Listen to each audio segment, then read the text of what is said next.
이어서 모닝와이드 2부가 방송됩니다. 꿈꾸는 침대.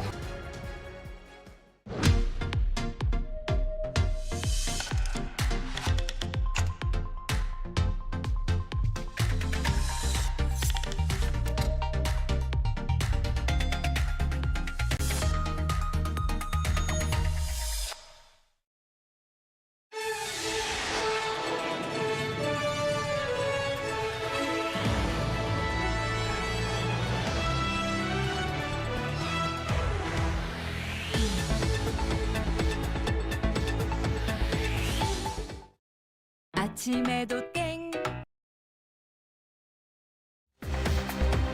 이란이 이스라엘 국방부와 정부기관을 겨냥해 미사일 수백 발을 발사하는 등 전날 기습 공습에 대한 대규모 보복 공격이 시작됐습니다. 이란의 보복으로 국제 유가가 전장보다 7% 올랐습니다. 국제 금값도 함께 올라 사상 최고치 돌파를 눈앞에 두고 있습니다. 김민석 국무총리 후보자가 채무 관련 의혹과 아들 관련 논란 등에 대해 해명을 내놨습니다. 채무는 최근 대출을 받아 전액 상환했고 자신이 공동 발의한 법안은 아들의 대학 입시에 활용하지 않았다고 했습니다. 대통령이 임명한 3명의 특검이 소감을 밝히며 진상규명 의지를 드러냈습니다. 3개 특검의 동시다발 수사가 초읽기에 들어갔습니다. 제주도와 호남, 경남 해안에 호우특보가 내려진 가운데 오늘 오전까지 강한 비가 이어지겠습니다. 수도권을 중심으로는 낮 기온이 30도 안팎으로 올라 후덥지근하겠습니다.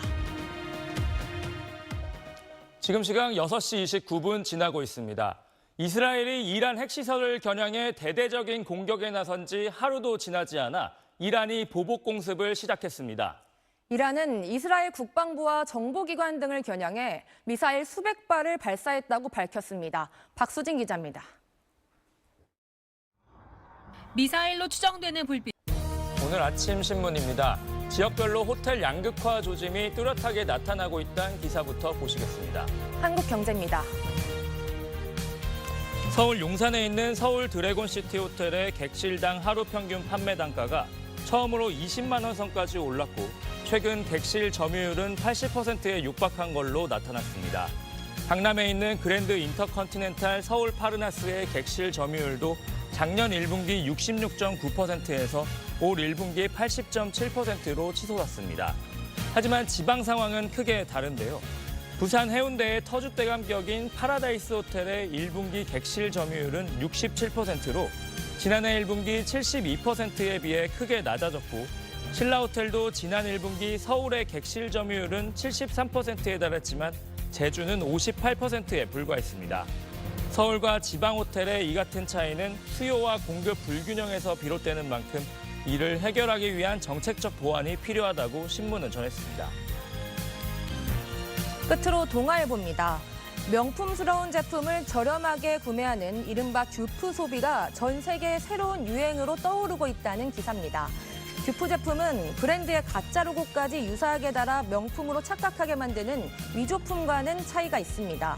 한 미국 시장조사 업체의 설문조사에 따르면 MZ세대 응답자의 절반가량은 복제품을 찾는 건 흥이 나는 일이라고 답했는데 이를 일종의 게임처럼 즐기고 있다는 분석이 나옵니다. 듀프 제품은 패션과 뷰티, 가전 등 다양한 분야에서 이루어지고 있고 특히 가성비를 내세우는 스파 브랜드들이 적극적으로 제품을 생산하고 있는데요. 품질 개선이 거의 없는데도 끊임없이 가격을 올리는 명품에 대한 거부감과 반발이 이를 더욱 부추긴다는 분석과 함께 창작자의 의욕을 떨어뜨리는 일이란 비판적인 시각도 있다고 신문은 전했습니다. 지금까지 아침 신문 살펴봤습니다. 인도에서 이륙 직후 추락했던 여객기 사고로 승객 242명 가운데 단 1명이 극적으로 생존해 치료를 받고 있습니다. 지상에서 피해도 컸는데 여객기가 의과대학 기숙사 건물을 덮치며 학생들 일부가 숨졌습니다. 김민표 기자입니다. 여객기가 활주로에서 떠오르 오전까지 제주와 남해안을 중심으로 많은 비가 이어지겠습니다. 대부분 지역에서 낮까지 비가 이어지겠고 수도권을 중심으로 낮 기온이 30도 안팎까지 올라 후덥지근하겠습니다. 자세한 날씨 기상센터 연결해 알아보겠습니다. 이문진 캐스터 전해주시죠. 네, 서해상에서 동쪽으로 이동하는 저기압의 영향으로 밤사이 남부지방을 중심으로 많은 비가 내렸습니다. 어제부터 현재까지 남부와 한 차례 비 예보가 들어 있습니다. 오늘 중부지방은 비가 그친 뒤 낮부터 하늘이 차차 개겠습니다. 현재 기온을 확인해 보면 서울 20.8도 가리키고 있고요. 낮 기온은 서울이 31도까지 올라서 후텁지근하겠습니다. 지금까지 기상센터였습니다. 영유아 건강검진은 국가가 정한 무료 필수 검진입니다. 그런데 원하는 병원을 예약하려면 유명 가수 콘서트만큼이나 예약이 어렵다는데요. 왜 이런 일이 벌어지고 대책은 없는지 최고은 기자가 취재했습니다. 아기 정보는 미리 입력해두고 초식에도 충남 태안 화력발전소에서 숨진 하청업체 노동자 김충현 씨가 원청업체 직원으로부터 작업 지시를 받은 걸로 보이는 메신저 대화가 공개됐습니다. 원청업체는 그동안 작업 지시가 없었다고 했는데 사고대책위원회는 불법 파견 정황이라고 주장했습니다. 유덕기 기자입니다. 태안 화력발전소에서 숨진 2차 하청업체 노동자 고 김충현 씨 휴대전화에서 발견된 메신저 KPS의 업무상 과실치사 혐의 등을 수사하고 있습니다. SBS 유덕기입니다.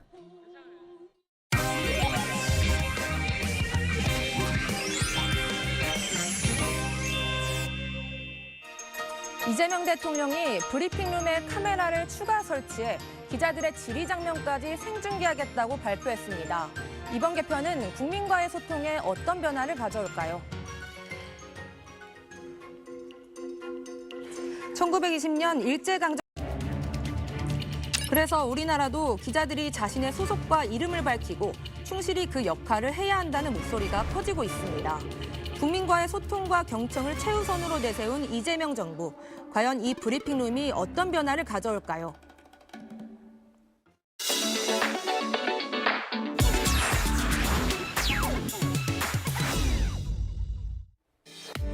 안녕하세요. 생생지구촌 주간베스트입니다. 인간형 로봇이 사람의 일자리를 위협하는 미래가 정말 오는 걸까요? 최근 한 물류센터에서 공개된 로봇의 모습이 눈길을 끌고 있습니다. 고객에게 일일이 인사를 건넸다고 하네요. 비행 중 민폐를 끼친 것에 대해 직접 얼굴 보고 용서를 구하라는 아기 엄마의 조언을 따른 거라고 합니다. 아기 승객과의 동반 비행 결코 쉽다고는 할 수 없지만 이런 모습이라면 화를 낼 수 있는 사람은 없겠죠. 지금까지 생생지구촌이었습니다. 이동할 땐 어디에서 밀리는지도 궁금하지만 총 얼마 정도의 시간이 걸릴지가 궁금한 분들도 있으실 텐데요. 그래서 오늘 예상되는 최대 소요 시간을 준비해봤습니다. 서울에서 출발할 경우 강릉까지가 특히나 버거울 것으로 예상됩니다. 빗길에선 감속 운전해주시고요. 고속도로 교통방송이었습니다.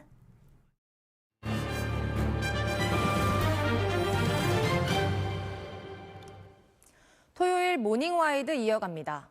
이스라엘이 이란 핵시설을 겨냥해 대대적인 공격에 나선 지 하루도 지나지 않아 이란이 반격에 나섰습니다. 이란은 이스라엘 국방부와 정보기관 등을 겨냥해 미사일 수백 발을 발사했다고 밝혔습니다. 박수진 기자입니다.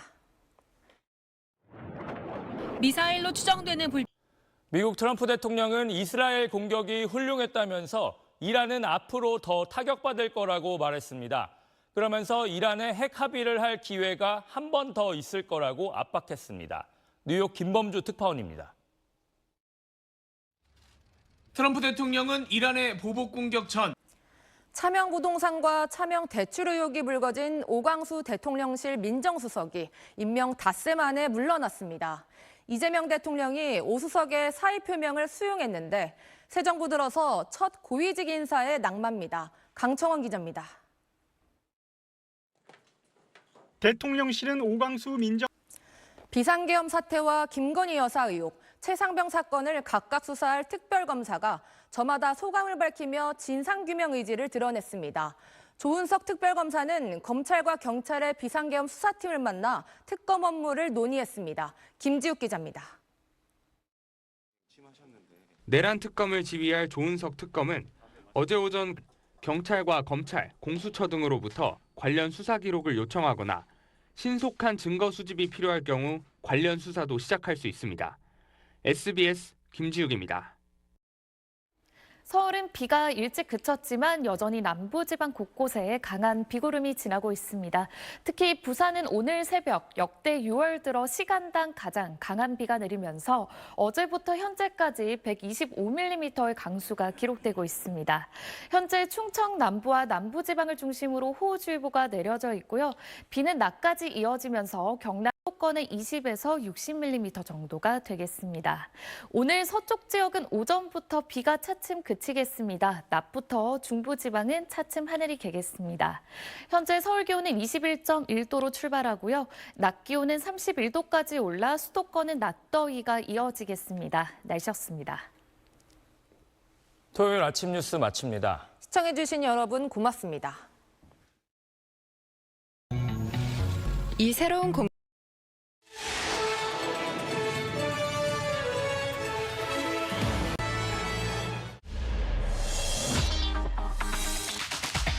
이어서 오늘부터 인생 2막이 방송됩니다.